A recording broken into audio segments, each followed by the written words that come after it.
ইংরেজিতে helping verb বা auxiliary ভার্বকে মূল দুটা ভাগে ভাগ করা হয়। একটা হচ্ছে প্রাইমারি হেল্পিং ভার্ব আর আরেকটা হচ্ছে modal helping verb. Primary helping ভার্বকে আবার তিনটা ভাগে ভাগ করা হয়। কি কি? একটা হচ্ছে বি ভার্ব, যেমন am, is, are, was, were, being, been, এগুলো হচ্ছে বি ভার্ব। তারপরে হচ্ছে হ্যাভ ভার্ব, যেমন হ্যাভ, হ্যাজ, হ্যাড, এগুলো হচ্ছে হ্যাভ ভার্ব। তারপর হচ্ছে ডু ভার্ব, যেমন ডু, ডাজ, ডিড, এগুলো হচ্ছে ডু ভার্ব। এরপর হচ্ছে মডেল হেল্পিং ভার্ব বা মডেলস। সেগুলো কি কি? যেমন একটা হচ্ছে ক্যান, ওইটারে পাস্ট রূপ হচ্ছে কুড।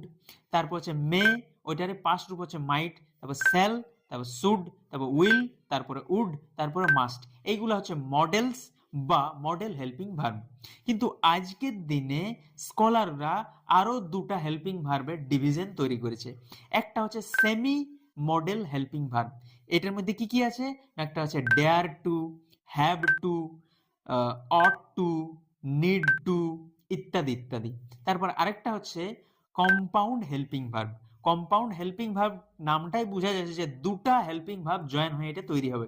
যেমন একটা হচ্ছে হ্যাড বিন, তারপরে হ্যাজ বিন, তারপরে যেমন ইজ বিং, ইত্যাদি ইত্যাদি, যেটাই দুটা হেল্পিং ভার্ব জয়েন হয়ে একটা হেল্পিং ভার্ব তৈরি করে, এটাকে কম্পাউন্ড হেল্পিং ভার্ব বলা হয়।